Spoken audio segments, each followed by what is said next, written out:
this. So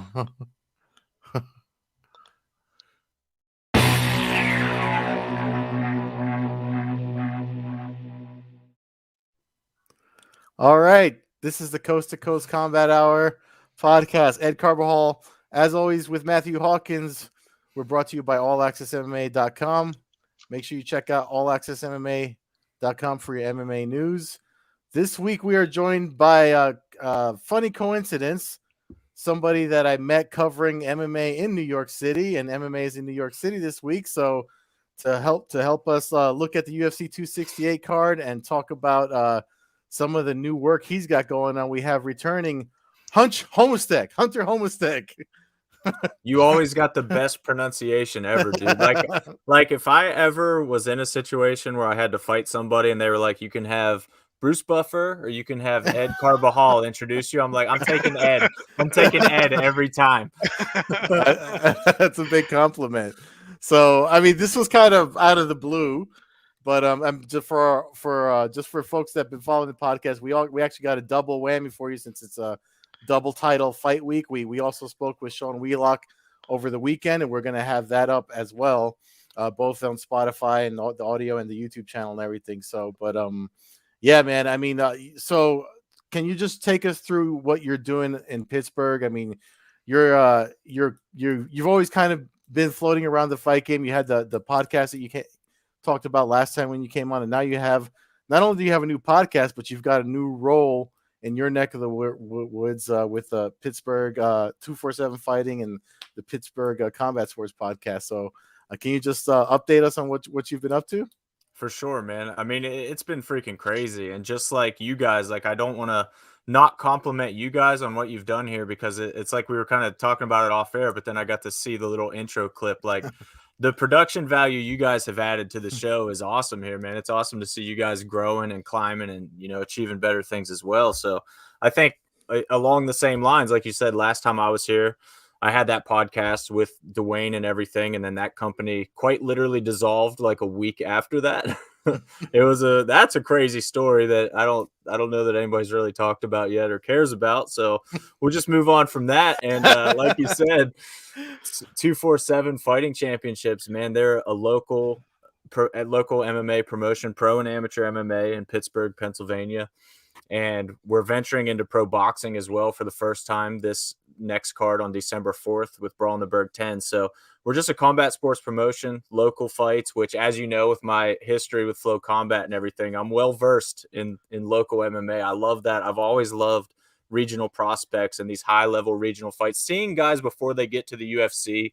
Like if you've never followed MMA on that level, like if you only tune in for UFC pay-per-views and things like that, like I'm not shaming you at all. Like that's cool. That was me for a very long time too.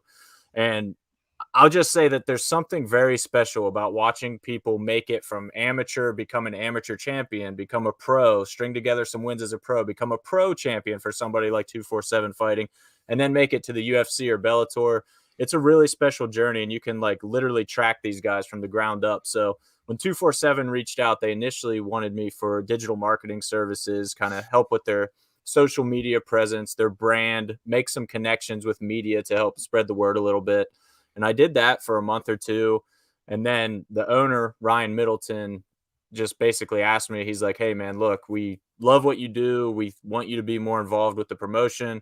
How does it feel to be, like president or general manager or something like that? And I'm like, well, it sounds awesome, but like I also have to make money and this sounds like a lot of effort. You know what I mean? Like that kind of thing. So we just talked for a while, man. It was a super open and awesome conversation. The conversation basically came down to, what would it take to get more of your time? So we just sat down and figured out a number that made sense. And now I'm serving as the general manager for those guys. And I can't thank Ryan and the whole crew there enough for the opportunity, man, because as you can imagine, dude, it's super cool. Like it's clearly, not UFC, and I'm glad for that. Like I'm glad to be involved with something regional and local, something that I genuinely have a passion about. It feels really good. I still have a few local clients as well that I'm still doing the digital marketing services for and whatnot. And it's like everything is falling into place. Like I have a beer superstore as a client, I have a golf course as a client, and I have a local MMA promotion. I'm like, we're living here, Ed. I know. No, it's great. First off, thank you for the kind words about the show. I can thank Ed for the technical side of everything that's been done here. He's putting a lot of time and effort, and obviously it has guests like you to come on and give us some of your time to help add to it. I no, it's cool to hear you say that about watching fighters come up. As somebody who, in the early days, that was how you got to know fighters. Through it was early King of the Cage. It was all the local regional shows out here in Southern California that really created the love for the sport, because you got to see guys start from the bottom and work their way up and see the appreciation. And it wasn't like the Olympic guys who just got the free ticket to the big show. They worked their way up. Maybe I'm late to the show here. Just to be clear though, is 247 the area code? Is that the area? No, it isn't. So funny story about 247. And actually I wish Ryan or our matchmaker Jim were here, who came up with the name, because they would know it exactly. I'm going to sound like a heathen right now and a horrible person, but it's biblical in reference. It's like 2 Timothy 4 verse 7, like whatever. 247. And it's a quote about fighting the good fight. Like I don't know it off the top of my head. I'm sure they do. And I'm a horrible representative of the company right now, but it is along those lines. Like most people see it and think it's 24/7, like we're all fights all the time, but it's not 24/7. It's 247, and that's why. So yeah, our area code is 412, but there is a 724 area code, oddly enough, which is just 247 rearranged, obviously. So no, I kind of actually like the real story. The fact that it is a Bible verse with a meaning behind it is kind of it's different, because I was assuming it was the area code, or like you said, 24/7 initially when I saw you on Twitter. I was a 24/7 guy too. That's why I didn't even think to ask about that. I pretty much was just like, yeah, that's what it is, and I'm not going to ask about it like an idiot. I'll tell you what, dude. It was funny because I was working with Ryan, like I said, for probably a month and a half, 2 months before I even asked him. Like it was when he appointed me GM. I was like, hey, so something I've been wondering actually. That's funny. What is our name? Yeah, it's something you might want to know as a GM. But I listened to, like I said at the beginning, the thing that wanted me to have you come back on was listening to the most recent episode of the Pittsburgh Combat Sports podcast that you're doing with them. And the story, I mean, we can get into the story of the no-show fighter and stuff like that in a minute, but the thing that made me, I was like, I got to have Hunter back on, was like, you're in a role now.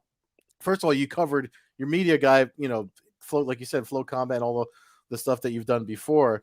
So when you were telling that story, I actually heard the storyteller in you come out of looking into, like, not only you weren't just talking about what happened, but you actually said, I've been reaching out to the guy because I want to know what happened to him. Like, I'm actually concerned.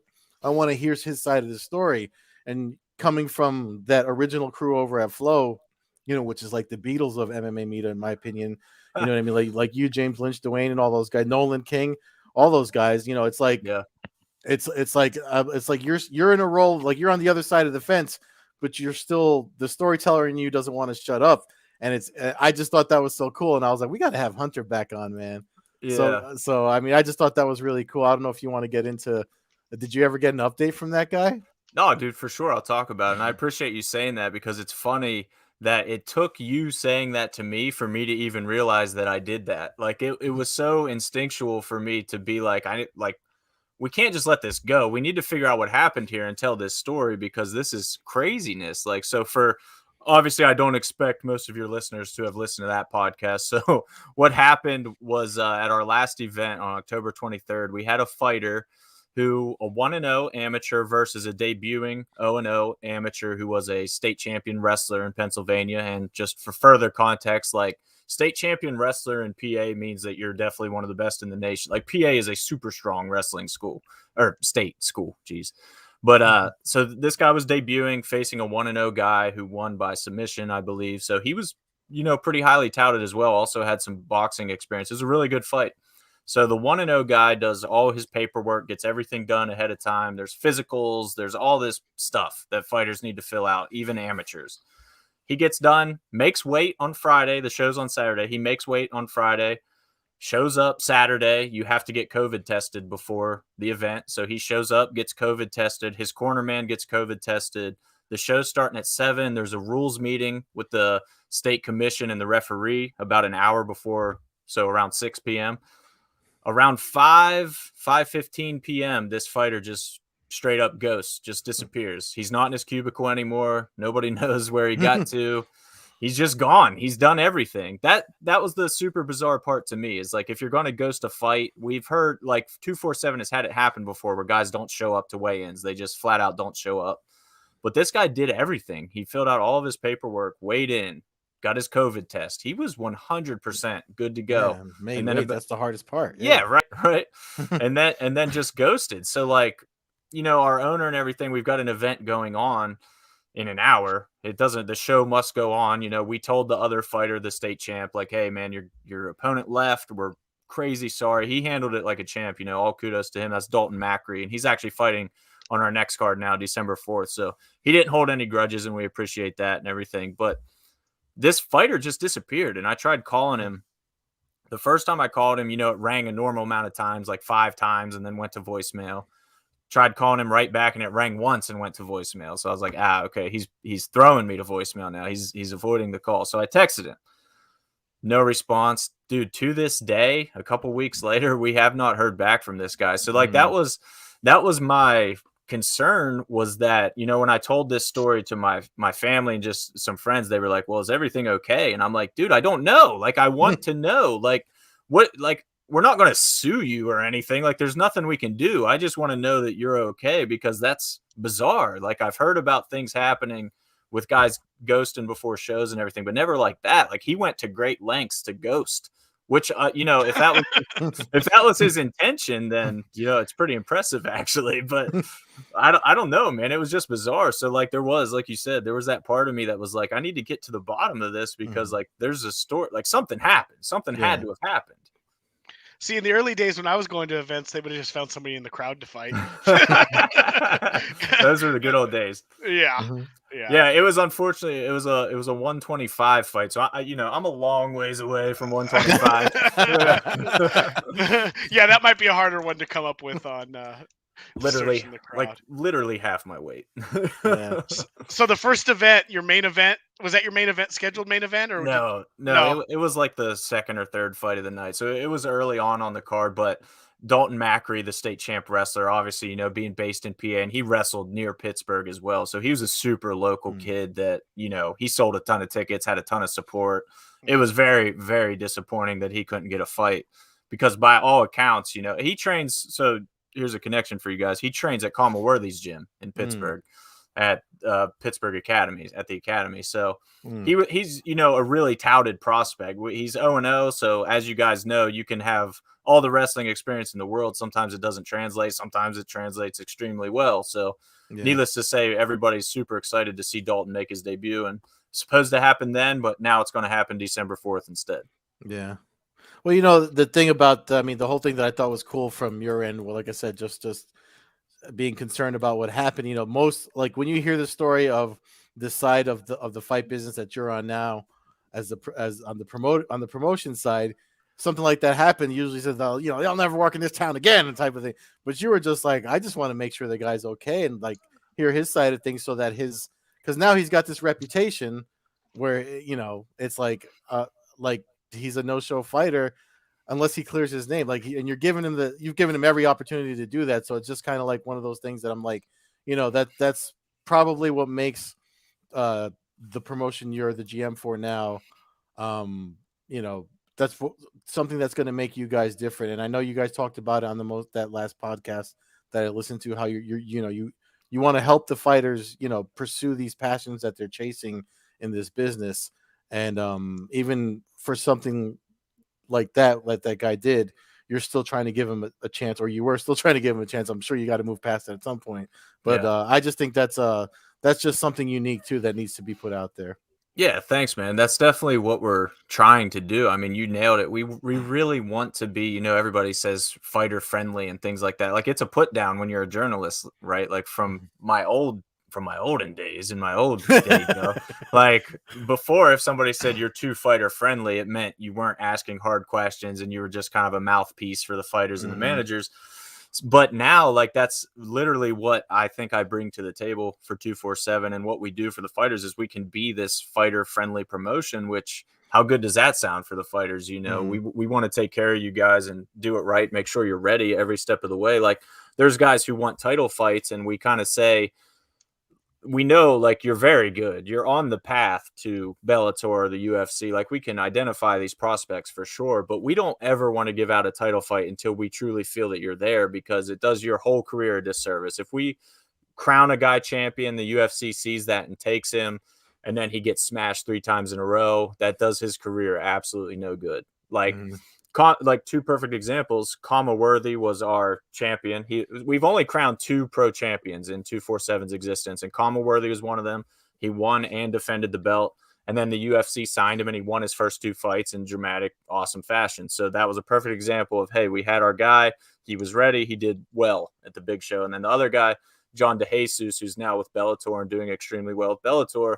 So he was our second champion. So those are the caliber of guys that we want to be our champions and to represent 247 and our brand and everything. We want to, you know, cultivate good, lasting careers that are in the fighter's interest. You know, everybody thinks promoters are so slimy and they're only in it to make money and things like that. Like, dude, local MMA doesn't make a ton of money. Like, I don't mean to pull the curtain, you know, go behind the Wizard of Oz, you know, on you guys, but we're not in this to get rich. We're in this because we have a genuine passion about the sport. And I mean, dude, it's straight up fun to be involved with. Like on the whole week, fight week was so crazy, but still so rewarding. It was like the ultimate, coming from a journalism background, it was the ultimate backstage pass. You know what I mean? Like, I saw everything. I saw all the books. I saw all the paperwork. I got to see everything.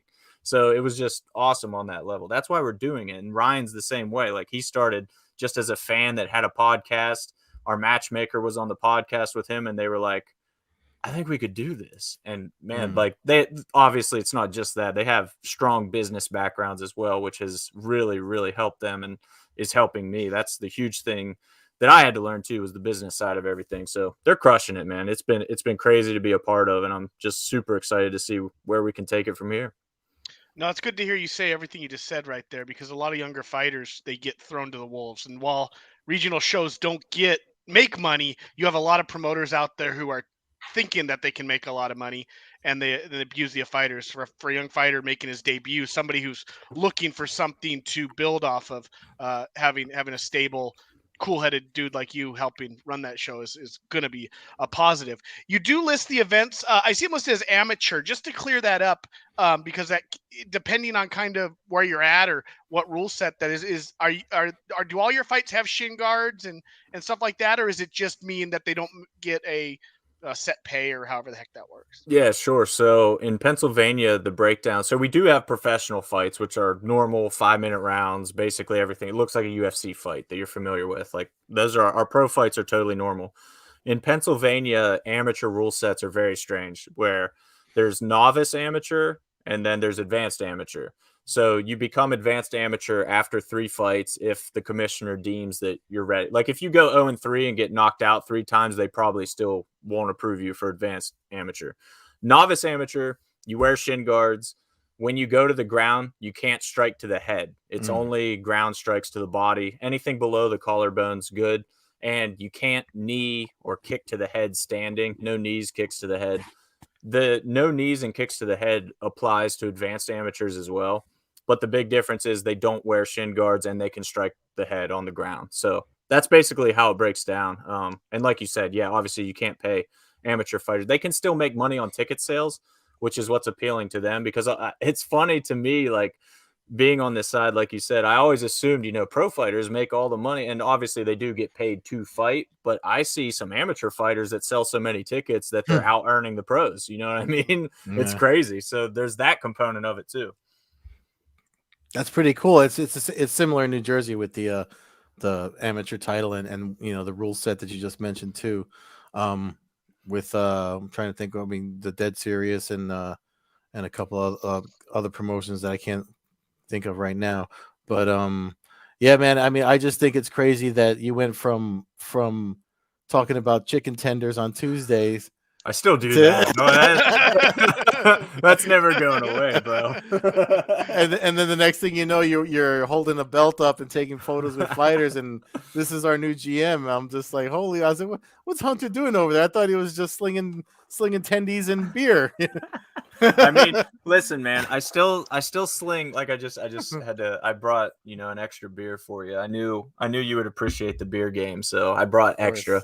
But I'm still slinging tendies and beer, man. It was just the opportunity presented itself, and I felt like it was a really, really good culmination of not just my skills, my experiences, and also where I want to go. That's a huge thing with my entire career. I've always looked at where I am currently and where I want to be. And I've always been trying to look for the bridges that take me between those two places. So I feel like this is a huge one. And man, I don't know where it's going to lead. It could be what I do forever. I don't know, but right now it feels great.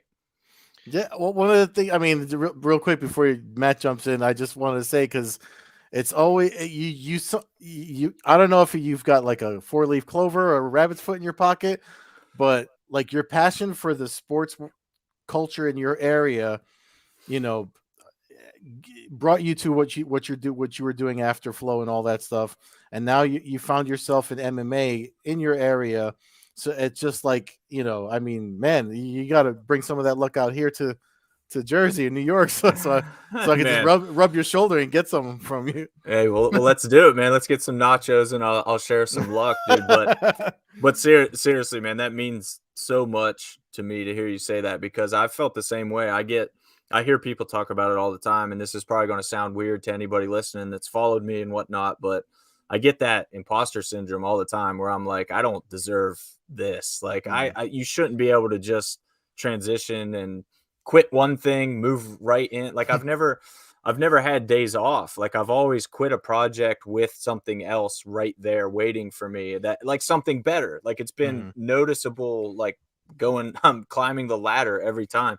And it seems like eventually that's going to run out. But right now, man, I'm driving the car as fast as I can and hoping that I can keep it on the road. So that's the plan.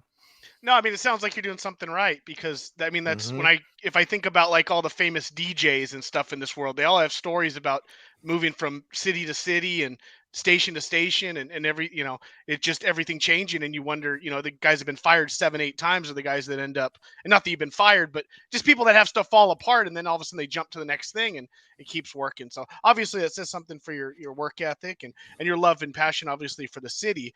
If Ed was more of a football fan, he might be saying you got some extra time because you don't have a quarterback who can hit any of the wide receivers in town. But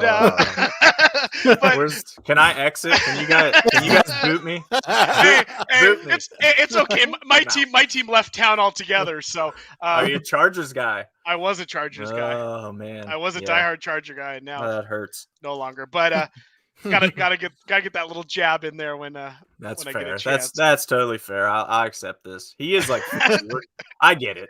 Yeah. Not everybody can be Fedor and be knocking people out in their 40s. or Glover Teixeira. Glover, that's what I was about say. The Bash show, but holy crap, what a performance there for us older guys. Unreal. Yeah, I mean that's something that had to, I mean, resonate with. It's funny, when I got to sneak in a training session that day. Even though I was working all day, I had to do the editorial for MMA News for that event. And then talking about the Chargers, I had to do live results for Merriman's thing in Cali that same and the nighttime. Yeah. So I mean, that's coming from Flow and stuff, to see Glover get there. I mean, you had to kind of like be like have a sentimental dude, moment for you. Yeah, so much. Like one of the very first events I ever covered in person when I was still working for Bleacher Report, and to this day wrote one of my favorite pieces. Like every time I apply for jobs, I include a link to this story that I wrote from UFC 172, and it was John Jones versus Glover Teixeira as the main event. And man, like I wish that I had done it, because right now it sounds like I'm full of crap and I'm just making this up. I almost wrote a blog post on my personal site now, homistek.com. I almost wrote it just to write it for nobody, for no pay, just because I felt like I had to write it, like a Dear Jan, where I was going to write to Jan Blachowicz and like say, dude, you have to lose this fight. Like, this is Glover's moment. Like, I'm sorry, like, you're cool. I have no problems with you, but you have to let Glover Teixeira be a champ, because this is like the most unlikely story, the coolest narrative and I knew it was one of those narratives that people would be like, oh, it's cool. And yay, old guy won, but like not truly dig into it. Like, what Glover did does not happen. It just doesn't happen. And the fact that he was even in that situation was unlikely. To then win the way he did was just amazing, man. Like, I genuinely wish, like I said, I wish I had wrote it, because now it sounds like I'm just saying it in retrospect and everything. But man, Glover Teixeira being a UFC champion in the year 2021 is just so cool. Yeah. Yeah, it's something that now I'm just like, I wrote something about it too. I mean, I do a lot of writing for, like you talk about, just writing for the sake of writing, and I've been doing that a lot lately these days, because just the combat sports thing is a little oversaturated, and but I mean, you actually wrote something about that you have pinned to your Twitter, I think, still, that folks need to read. By the way, I'm dropping your Linktree thing in the description to this in the podcast. Nice. So folks can check out everything we've talked about with 247 and all the stuff you're doing. But it's just one of those things that I was just I hope I'm fine if Glover decides not to. It's one of those things where, like, when someone wins a title, you want them to defend, but if Glover's like wants to just walk away, I mean, at 42 years old, that's old for fighting.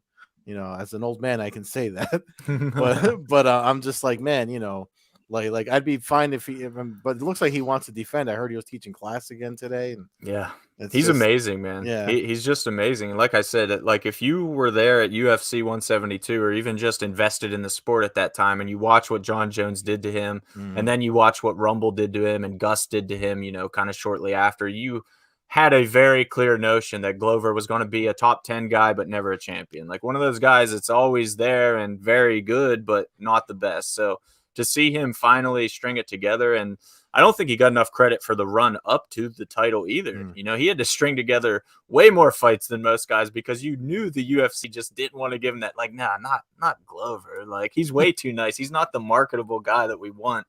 So there's just so much about it that's amazing, man.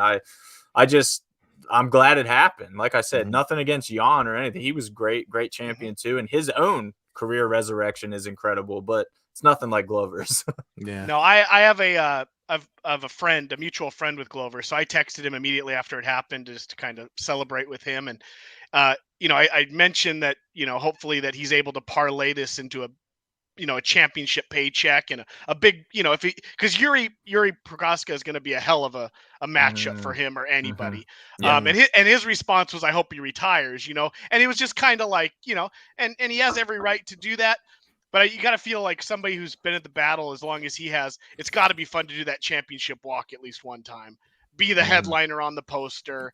You know, that's got to be worth, you know, a lot of money for a guy. And like you said, you know, when John Jones left the division, we talked a lot on this show about how this was going to open the door. And Glover was one of the guys I predicted. In fact, I predicted him to win this last weekend by submission. So I will give myself a pat on the back for that. But don't dislocate your elbow.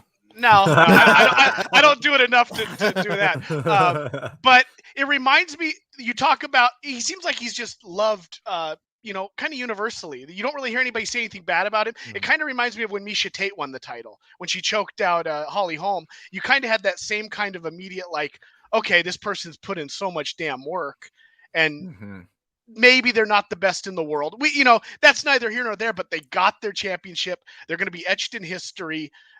He basically typed himself a Hall of Fame ticket with that win. I mean, when you look at his resume now, it'll be hard to deny him. He always has the story of being the mysterious Chuck Liddell trainer. That's how I got to know him or see him. I'd see his record from Brazil, and you know, and you always wondered. And then I think it was Nolan King who pointed out maybe that he pointed out to Dana White that he was supposed to be on one of the original Ultimate Fighters in, I think, 2004, and then his visa didn't come through. I had kind of forgot that story, but just a guy who's put in so much work. Like you said, nobody says anything bad. Apparently today he was already at the gym teaching the kids, you know, in his classes. Just an all-out class guy, and, you know, not to knock John Jones too much, but it does. I love the sport when you got the champions that are guys that you can look up to, and if you ran into at the grocery store, would be the first guys to stop and say, Oh, sure. shake your hand and say what's Yeah. up. And I feel like that's what's with Glover. But yeah, huge week. And I mean, like I said, him and Fedor just made the old men, us 40-year-olds. I turn 43 tomorrow, so it's another Nice. yeah. So not a bad week. The old men showing what's for. But anyway, so we're talking about new champions, and there's a couple of champions defending this weekend at UFC 268. I mean, it's a crazy coincidence that I mean, we're going to look at this card together with Hunter on the podcast, because again, I mean, me and Hunter's history of roaming the streets of New York City, half in the bag, are half. You were only half. So big card coming up. I'll bring it up on the screen here so we can all take a look at it. UFC 268, 2 title fights.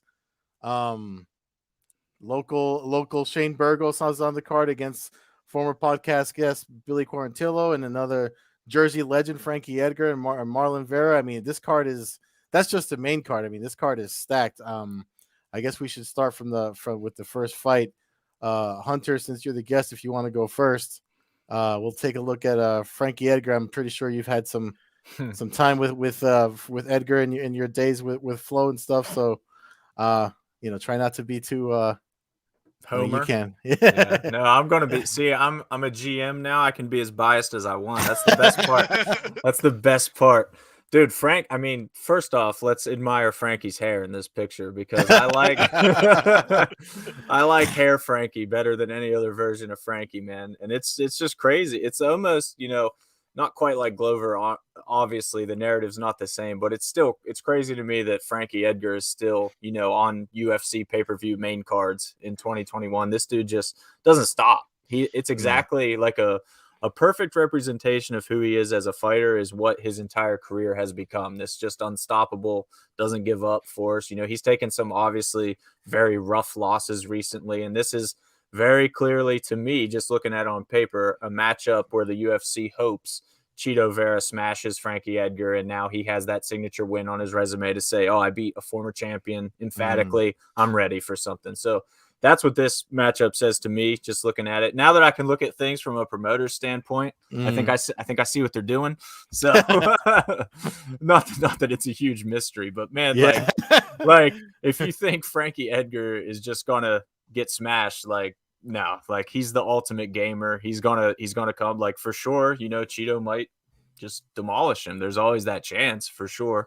And he's very dangerous and been on a run himself. So it's an awesome matchup, man. I hope Frankie can pull it out, like you said, like a big win in Madison Square Garden at this stage in his career. Yeah, it would just be an awesome moment for him. But no doubt I don't know if he is actually the betting underdog, but I would assume he is and should be in this one. But it's a tough battle, but dude, I'm taking Frankie. I don't care. Yeah, it looks like he's a slight underdog. I'm going to go with Frankie Edgar too. I think Vera, Vera beat Davey Grant in his last outing, lost Jose Aldo the fight before that, beat Sean O'Malley the fight before that. I think it was a loss maybe even before that fight. So he's kind of been rotating wins and losses a little bit. He does have a 19-7 record, which obviously doesn't tell the story completely. But when you're fairly early in your kind of run here, it's not the greatest record, so it does kind of show that he can be beat, obviously. I just think there's levels, and until he beats a guy like Frankie Edgar, which is, like you said, what the UFC is obviously wants to do, because it's a resume builder. But until he steps up, in the Sean O'Malley fight, O'Malley's not the I don't put him on that level yet. He's still got to work his way up the ladder. Until he beats a guy like Aldo or Frankie Edgar here, I'm going to go with Frankie Edgar to win by decision. I don't see how he's going to really finish this fight, but I think he can outwork him and just use his veteran your ring generalship there, to pick his way. Maybe not the most exciting fight, but I could see him working way to a decision here in this fight for a win. Yeah, I'm actually. This is probably going to shock the both of you, but and I'll probably get some hate. I'm probably going to get my picture on the wall up at Pino's, which is the pizzeria that Mark Henry owns out here in Jersey. Don't do it. Do not serve this man, but but I think Chito Marlon Vera might take this. I don't want to pick against Frankie, obviously being a Jersey guy and all that stuff, but I highlighted it. The 135 bothers me. I don't think that's a weight class for him. He made his career 155. I'm not sure if he's just trying to, use his older man strength and a lighter weight. You know what I mean? Because it didn't really work. He did get knocked out once at that weight class. So, I mean, it's hard. And he's 40 now. So I just feel like I hate to say it, but it might be I don't know. We just talked about the old guys winning though, so it's true. Yeah. One thing I definitely want to circle back to, which Matt said a few times, was Vera's win over Sean O'Malley. Did he really beat Sean O'Malley? I'm gonna be that guy. Like, nobody who watches that fight comes away thinking he's a better fighter. In my opinion, like, you can't watch that fight and say he's the better fighter than Sean O'Malley. That maybe one of you guys can make that argument, but man, there's no doubt in my mind. Like, O'Malley wins that fight running away if he doesn't blow out his leg. Yeah, no, I mean, that'd be an argument you'd have to have. I'd have to see him. They'd have to fight again to really be injury free. But I think Marlon Vera is capable. I don't think if he fights Sean O'Malley 10 times, I don't think he loses all 10. I think it might be like 8-2 or something like that, and one of them might be like the situation we saw. So and O'Malley just seems to be more on the rise. He's got all the toolkit, everything in his toolkit to be able to be a world champion. He's just he fell into that role of that I'm not a big fan of just a lot of talk. But let's move on to Shane Burgos. So Ed didn't really pick Marlon Vera in the last fight, just for record with Pino's. Is that what the name of the place was? He just mentioned how Edgar was. But I do have to watch my cholesterol, so if he bans me, that's fine too. It's probably a good thing. Yeah. Shane Burgos versus Billy Quarantillo. Another fun fight. Burgos is coming off 2 losses in a row. His last loss was kind of a weird delayed knockout to Edson Barboza. Quarantillo on a little win streak here of his own. I think Quarantillo wins this fight. His only loss was decision. And I think that he'll be able to win this. I wouldn't be surprised if he wins by late TKO. We'll find out what that knockout did to Burgos. We talk about it all the time, how weird knockouts, devastating knockouts, you might not bounce back and be the exact same person you were, at least on it from a fighting standard, you're in your next fight. So I'm going to go with Quarantillo by, I won't go another decision here. I'll go late second round finish, maybe TKO, some kind of crucifix position, or just something where he gets really good position and is able to finish him on the ground. Nice. You're getting really specific with that finish. I like it. Nice. That's good. This is to me, once again, just looking at the card, I feel like everybody's going to gravitate towards Gaethje Chandler for fight of the night, but this is the fight of the night to me. Burgos and Quarantillo. Like, is it Carbajal? Like, is it Quarantillo or Quarantillo? Do I pronounce the L's or no? I've heard Quarantillo more than Quarantillo. Okay. So, but which one do you think is correct? I mean, how did he say it when he was on the show? I'd have to listen to it. Dang. I have to listen. That was a while ago. That was Contender Series. That's right? crazy. Yeah, that's cool. Series. Yeah. So he was just Billy Q. That's Billy Q. I might go with that. I'm going to go with Billy Q from now on. But he beat my boy Spike Carlisle, the Alpha Ginger, who I don't know him at all, but just the Alpha Ginger, like that nickname. I'm like, yeah, this is my guy. And then he beat him, so I kind of got to root for him now. But the interesting thing with Burgos to me is that he's on a 2-fight losing streak, but Josh Emmett and Edson Barboza, like, there's absolutely no shame in losing to those 2 guys, and they were both fight of the night performances as well. So it's hard for me to get a really hard read on how good or not Shane Burgos is. And obviously, like you guys said, Quarantillo has more momentum coming into this one, a better recent resume. But I feel like Burgos' level of competition has been much higher. So this could be a case where we really see what Burgos can do, and he gets that kind of signature surprising win. all in all, like I said, it feels like a fight of the night to me, man. I like these guys' game all around, and I especially like how willing they are to fight. Like I just don't see how this is going to be a bad fight. Yeah. Stylistically, neither guy is going to give up an inch, or back up. So this one's just going to be fun all day. Yeah, the thing is, because we had it was for Contender Series that he was on for, right? Billy Q, Matt. Mm-hmm. Yeah, so I've been watching him since he won the contract, and he'd been fighting. And I remember mentioning it to Matt during like one of his fights after he got in, that he seems to be a slow starter. Mm-hmm. Like if you look, like he doesn't really turn it up until second round or the final round. And I know Burgos is coming off those 2 losses, and Matt makes a good point about that bad KO or that odd KO. Although he said he was fine afterward, but I mean, these guys are animals. They all say they're fine afterward. Sure. But I feel like having lost 2 in a row, fighting in he's from the Bronx, so he's the hometown favorite. I have a feeling that I just feel like if he doesn't if Burgos doesn't take it to him early, I mean, I'm sorry, if Quarantillo doesn't change that slow starter thing, Burgos might actually come at him really hard and finish him, because Billy Q's been in trouble in a lot of beginning of his fights. So I'm actually leaning Burgos on this one. Nice. I think that's a fair pick. I mean, Burgos is one of those guys because like I said, he's coming off 2 rough losses. So usually when I see a fighter like that, I try to look at their early resume, like pre-UFC resume or early UFC resume if they've been around for a while. And like I see guys like Bill Algeo and Charles Rosa that Burgos has beaten like early in his career. So whenever you beat guys like that early in your career, that just tells me like you're ready for that next level. Like Burgos has been that guy for a long time. It's different whenever a guy kind of, for lack of a better term, beats cans. It's kind of like what we talked about with 247 fighting championships and their pro title holders, wanting them to be ready for the next level. Like there's a difference between 10-0 and you beat nobody and 6-4, but you fought the best of the best guys. Like I'll take that 6-4 guy all day. So that's kind of how Burgos feels to me. Like, yeah, he's coming off 2 rough losses, but man, Josh Emmett's a stud, and obviously everybody knows what Edson Barbosa is. So no shame in that at all. Yeah. The next fight obviously is the one that I'm going, excuse my French, but I've been going fucking crazy for since they announced it. The OG fight.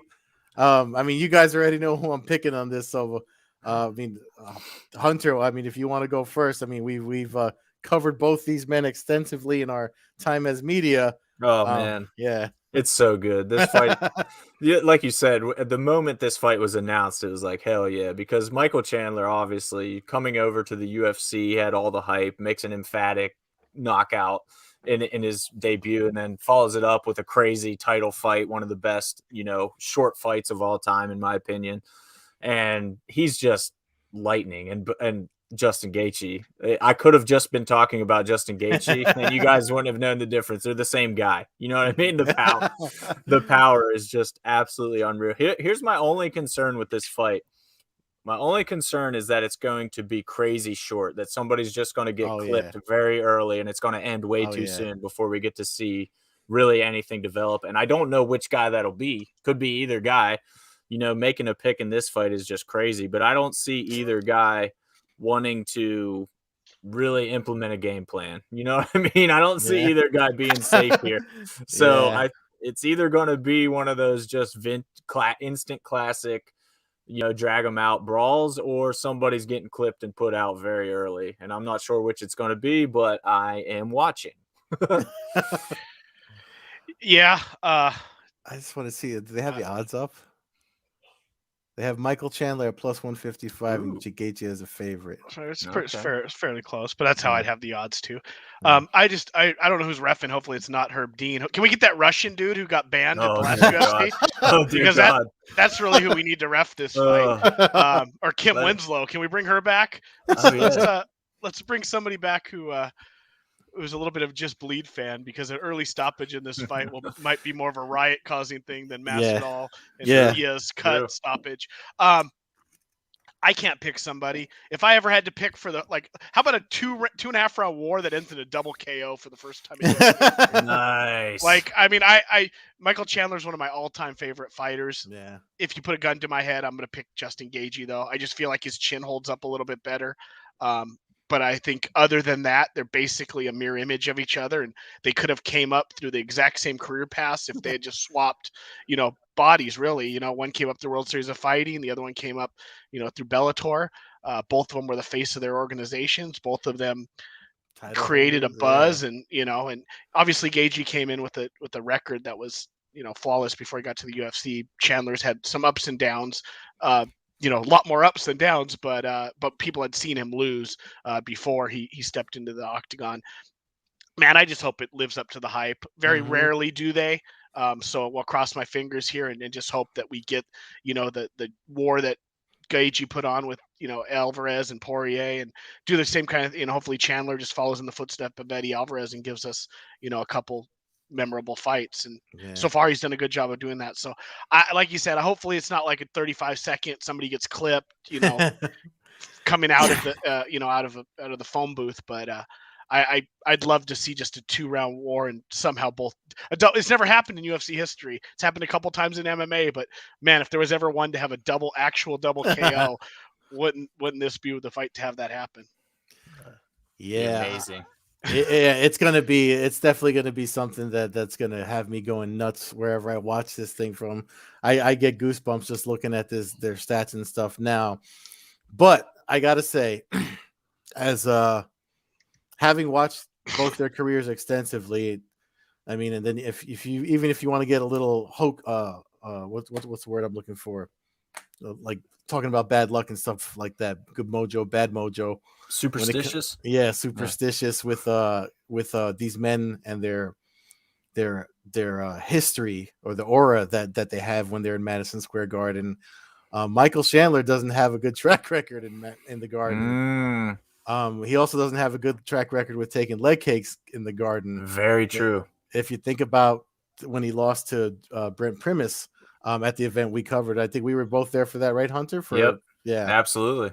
So that's the thing that's making me. And Justin Gaethje is the exact opposite. I mean, he's fought in the Garden before, and he's won in the Garden before. And he not in the Garden though. He fought in the Garden. The Hulu Theater is inside of Madison Square Garden.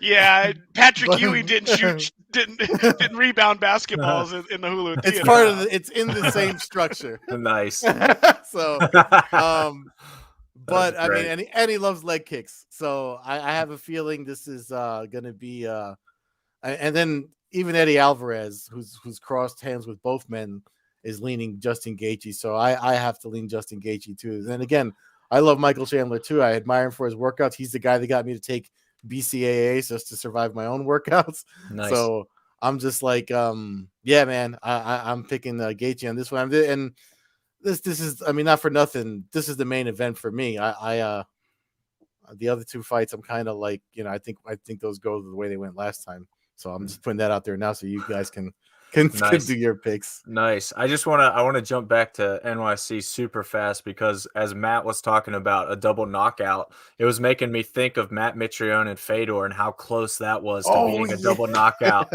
I remember seeing that in person, just at when you're on cage side as media, you can't celebrate or show emotion. But when that happened, I just remember being like, oh my God, like, did any no, I was there too. What are the odds? Yeah. Crazy. Yeah. Well, what's funny is like to Nolan can tell you because he sat right next to me for a Bellator event in Mohegan Sun. That's when we first met, actually, and we talked about you and how he knew you and stuff because he was there for Flow. But nice. I do this thing where I just hold myself like this when I'm cage side, so I don't go fucking nuts, because I've seen people ejected for that. But yeah, it's hard. Yeah, it's hard. No. That's funny, and it was even funny because I thought of Fedor and Matt Mitrione and forgot that Chandler was even on that card for a second until you said that. That's a great point, man. Brent Primus with the ultimate game plan, and it may have happened before that, but I feel like he low key started a movement in MMA with those low calf kicks. Like he was there, man. I've been saying that for a little while now. It's funny how great minds think alike. Yeah. Yeah, let's give Brent Primus the credit he deserves Yeah. for that. The godfather of the calf kick. Yeah. Yeah, right. Yeah. Maybe not the smoothest or catchiest nickname, but it No. works. Yeah. Hell yeah. But, So yeah. I guess back on topic here. We've got yeah. So yeah. these ladies are rematching again for the strawweight title. I mean, I already said what I think is going to happen for the next two fights. So Hunter, why don't you give your analysis of these two young ladies trying to wreck each other? Yeah, I hate to just parrot what you've said, but I definitely feel the same. And I think the thing that Rose has always struggled with throughout her career is a very physically strong fighter that can either wrestle her or just make it very dirty, grimy kind of fight. She doesn't have that pure physical strength, but she is extremely technical. She'll have an amazing game plan. She'll be extremely focused. She'll have all the intangibles, obviously very slick submissions as well. I just don't see Zhang Weili as that fighter that can bully her, for lack of a better term. That's who beats Rose, a bully, and that's just not her in my eyes. She's Zhang is also very technical, very, she strikes extremely well, but we haven't seen a ton. I at least haven't seen a ton. I haven't been watching every card either, but I haven't seen a ton of her ground game or seen just this heavy wrestling pressure from her that I feel like is what you need to beat Rose. So I just don't see her having the skill set to do it, but I wouldn't be crazy surprised if she beat Rose. I just definitely expect Rose to take care of business here in the rematch. Yeah, I was at their first fight, Arizona, 263.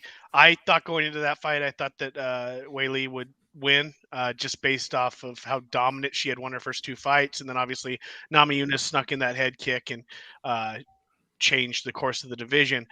Now, after seeing that and kind of having a better chance to look at both of them, I kind of agree with you there. I think that I don't know anything about Weili's wrestling. I can't think of a single time she's ever hit the mat, to be honest with you.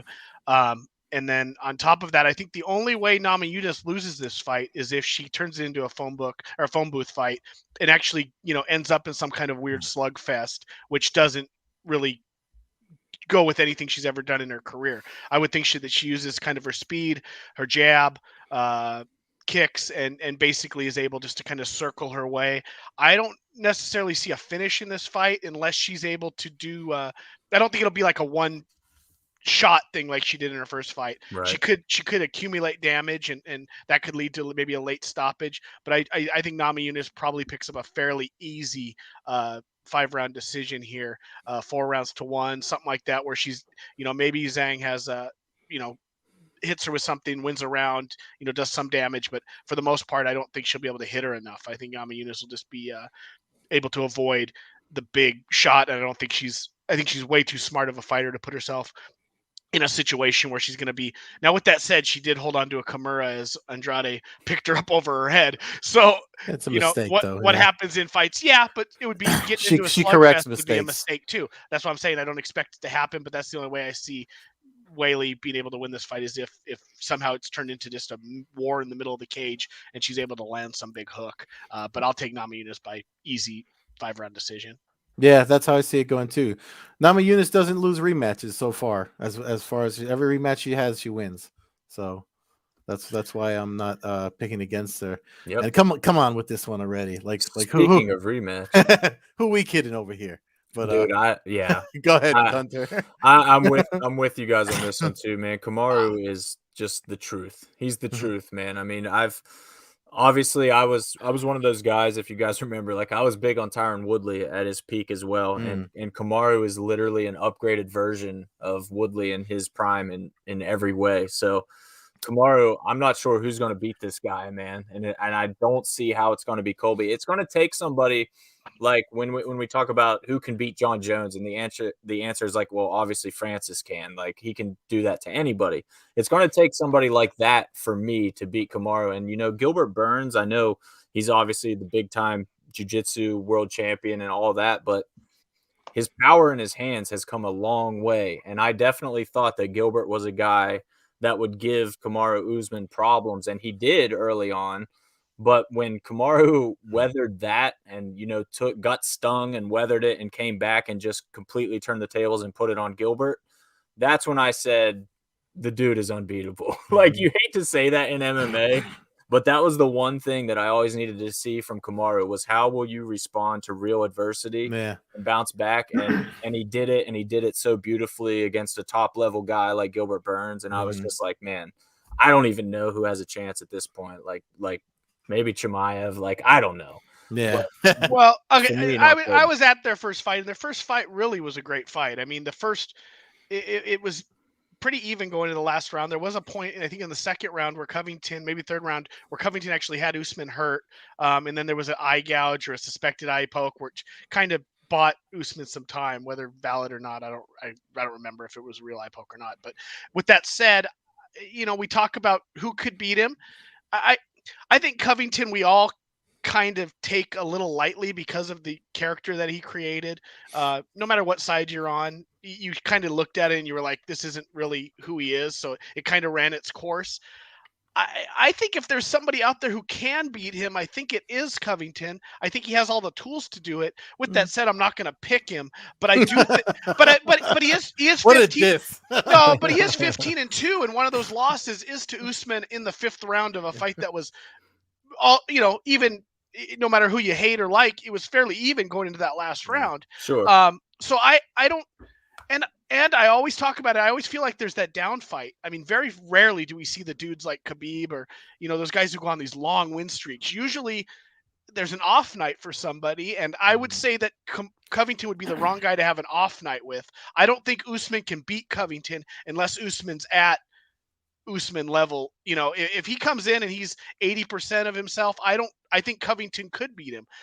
Even if it's a close decision, controversial, I really think that Covington has the tools. I don't think they're that far apart skill wise. I think Usman has a stronger punch, but like I said, we saw the first fight. It was close. A lot of people don't like Covington, but if you look at his resume, man, I mean, he has cleaned house with everybody he's fought, other than the fluke loss earlier in his career, to both of the guys have fluke losses kind of earlier in their career.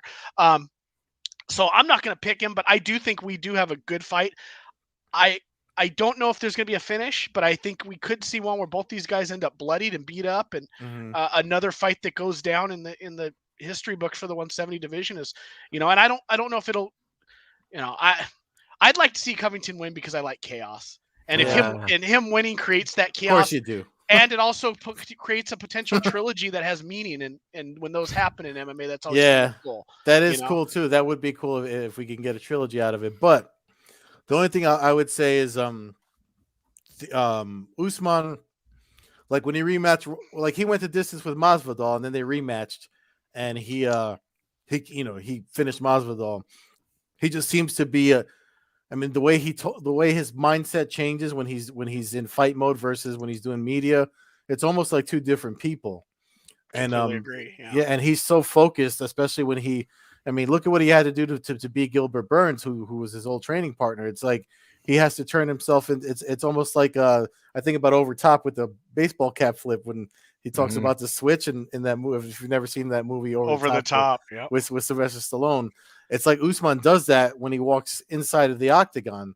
And I feel like that the version of that man we have right now, I mean, as long as he doesn't catch any kind of cold or sickness coming into New York City with this fucked up weather that we have this week, you know what I mean? Then I just see him doing better than he did last time. And maybe even getting an earlier finish, but it's going to be a war. And really quick, Hunter, I mean, you talked about that upgraded Woodley. I mean, again, great minds. I wrote a whole article on over at SureDog because they both fought Woodley and Usman fought Damian Maia, and I wrote an article who did it better because of the way they did against Damian Maia, and that was kind of the gist of the article. So it's crazy that you said that because I have to go looking for the link now. It's I don't even remember when they fought, but yeah, that's awesome. It's definitely something to look forward to. But Hunter, before we let you go, man, I mean, if there's anything else you want to plug, your chicken tendies or your whatever, but by all means. there's something that as we were talking, I definitely want to plug because you guys have to go to Colby Covington's Wikipedia page right now and see what you have to see what Wikipedia has his nickname listed as, because when Matt said I'm a fan of Chaos, and I knew you meant like General Chaos, I was like, hey, that's Colby's nickname. That's his funny. nickname. Yeah. So I didn't even think about that. Yeah, but I wanted to just verify that I wasn't wrong, that was his nickname. And Wiki does disagree. Can I blow? I don't think I can blow it up. Yeah. It says raccoon penetrator. Colby Raccoon Penetrator Covington. So I mean, it's got a ring to it. I want to hear Bruce Buffer say that. You know, that's the thing about Wikipedia and anyone being able to edit it at any time. That's so good. Raccoon penetrator. Oh, that's hilarious. Style pillow fighting. Oh my goodness. Oh my goodness. Somebody's having fun. 3'10", 437 pounds. Okay. All right, guys. Wow. Yeah, Wow. And you know, the sad part is that there's actually going to be people that looking this up and actually think that that's all accurate. Yeah. Yeah. Wow. Dude, Amazing. see, I like I'm glad you said it though, Matt, because I genuinely do respect Colby immensely as a fighter. I think he doesn't get his due either because of the character. Like people just dismiss it. But yeah, it's just a bad fight. Like in a lot of other generations, Colby would be the champ, but Kamaru's just that dude to me. Yeah. No, I don't disagree, but I think if there's anybody that, you know, in the division, there's nobody else that can hang with him. I think this is the only guy that can legitimately go 5 rounds and it be a competitive fight and not be a total, you know, whitewashing that, you know. Yeah, for sure. So. For sure. Do you have any Twitter handles or any links to your site or anything you want to throw out there? For sure, man. So my website is still homistek.com. It's just HOMISTEK.com. My socials all on there. It's Hunter A. Homistek. I'm at Hunter A. Homistek pretty much everywhere. 247 Fighting Championships is definitely the huge thing I would want to plug. You know, like we talked about earlier, regional MMA, it's where it all begins for these guys. Like we have had guys fight for us that went to the UFC, went to Bellator. We have some fighters currently fighting for us that we feel are the next guys to make it there that we're very excited about. So not even, you know, if you're in Pittsburgh or even near Pittsburgh, I obviously urge you December 4th to come to our show and we'll have a great time. I'd love to say what's up and, you know, watch some awesome fights. But wherever you are, like find your regional promotions and go support them, man. It's the most cliche thing ever, like hashtag support local MMA. I know how that sounds.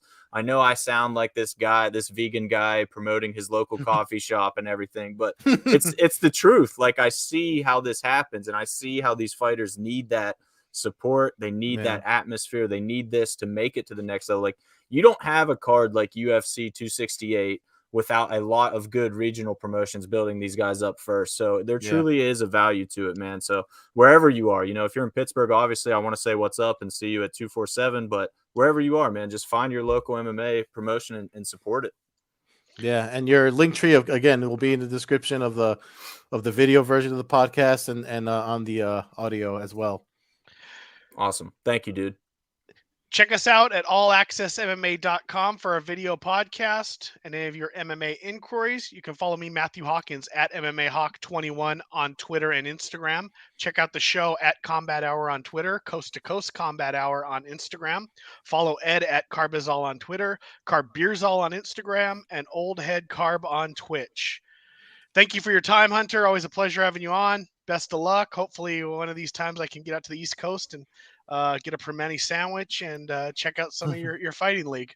Absolutely, man. I would love nothing more, dude, for real. And that goes for both of you guys. If you ever get back near the region, let's do it up. Let's get some beers, get some food. I'm not taking you to a Steelers game, though, Matt. I'm not going to hear you just I watched them beat the Chargers 11-10 for the only 11-10 game in the history of the NFL. So I've had my so you're good enough. now. All right. Yeah, I've got my terrible towel somewhere around here. And if you want to throw some fighters our way to give some 247 fights some exposure, you know, doors always open. Awesome, man. Well, we definitely appreciate that. We're going to have some guys for you shortly. I guarantee that. Cool. Sounds great. Have a good night, guys. Thanks, guys. You too. It was awesome.